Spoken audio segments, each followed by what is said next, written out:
Dans la stratégie de déconfinement, il y a bien sûr la réalisation des tests, avec les deux types de tests, le test virologique, les PCR avec l'écouvillon, et ensuite les tests sérologiques, hein, qui peuvent être sous un format d'autotest ou un format de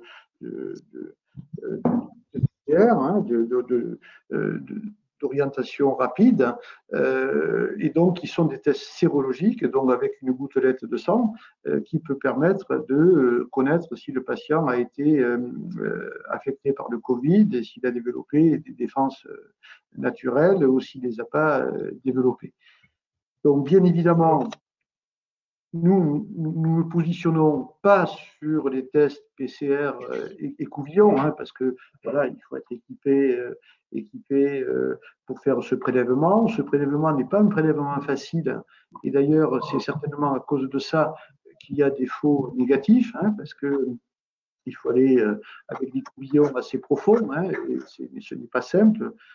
Et donc, on voit toute une série d'acteurs qui se positionnent pour faire ce travail, et c'est très bien. Nous, par contre, on se positionne, comme d'autres acteurs de santé, sur les tests sérologiques, avec, pour nous, trois conditions.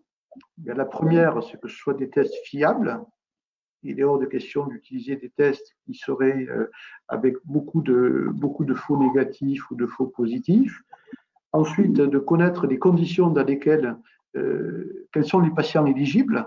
Est-ce qu'ils ont eu le Covid il y a 3 semaines, il y a 15 jours, il y a un mois, voilà, de pouvoir cibler les patients qui sont éligibles au test, et ensuite de pouvoir bien sûr enregistrer cette information sur un fichier national, parce que tout ça relève d'une stratégie santé publique. Ce n'est pas une curiosité personnelle, c'est de connaître le pourcentage de population dans tel secteur qui sont protégés, etc. Parce qu'on sait très bien que ça fera partie des stratégies ensuite de gestion du Covid-19.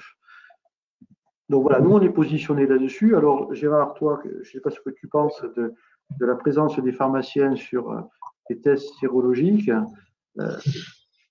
Tu abordes deux sujets qui sont pour nous des vraies préoccupations, des vraies interrogations. D'abord, les tests, sont-ils fiables, sont-ils pas fiables, etc. On a entendu beaucoup de choses là-dessus. C'est vrai que on s'oriente évidemment aujourd'hui sur ces tests sérologiques qui nous paraissent être les mieux conditionnés pour pouvoir assurer là aussi une sortie du confinement. Donc, il faut quand même que ces tests-là soient validés et soient homologués.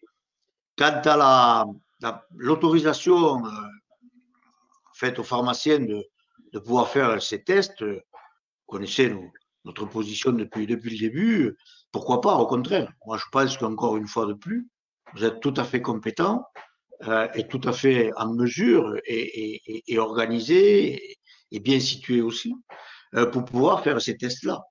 Et donc, dans la mesure où ils sont sécurisés, etc., je pense que vous avez tout à fait l'autorité et les compétences pour réaliser ces tests. Ça, c'est le premier point de réflexion de notre côté. Le deuxième point que tu soulèves, et qui est un vrai sujet sur lequel on a déjà commencé à réfléchir depuis longtemps, avec les données de santé qui aujourd'hui devient un peu plus crispant avec, effectivement, c'est la traçabilité des tests des patients.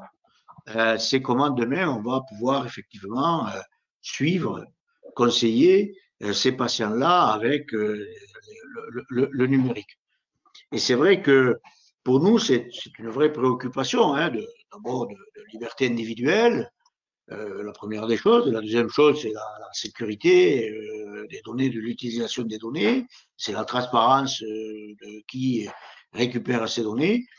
Et encore une fois de plus, je pense que on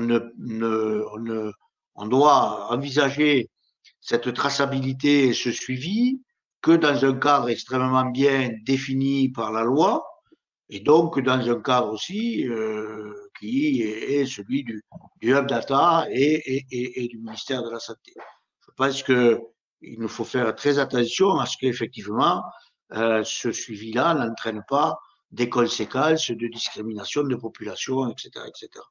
Et c'est que ce soit d'ailleurs sur d'autres sujets, c'est bien dans ce cadre-là de l'État qui doit définir les règles, la sécurité, la transparence, pour qu'il y ait évidemment une véritable confiance entre les citoyens, vous les pharmaciens et l'ensemble des opérateurs qui vont être en charge, et des plateformes qui vont être en charge de recueillir l'ensemble de ces données-là. C'est un vrai sujet, encore une fois, c'est des sujets qu'on abordait avant, hein, la crise, qui aujourd'hui sont vraiment là, prégnants et extrêmement urgents à régler. Et je pense que la semaine qui arrive sera une semaine où on parlera beaucoup de traçabilité, de tracking, de plateformes, etc. Et je pense que bon, on verra bien comment les choses vont se passer. D'un côté, c'est indispensable. On ne peut pas concevoir effectivement demain de ne pas avoir cette traçabilité-là.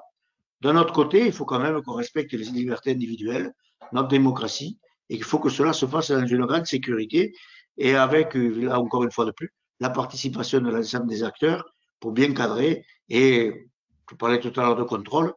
Oui, je crois que là aussi, il faudra mettre en place des contrôles pour que ceux qui auraient tendance effectivement à dépasser un petit peu leurs compétences et à utiliser les données pour autre chose soient vertement sanctionnés et fortement sanctionnés.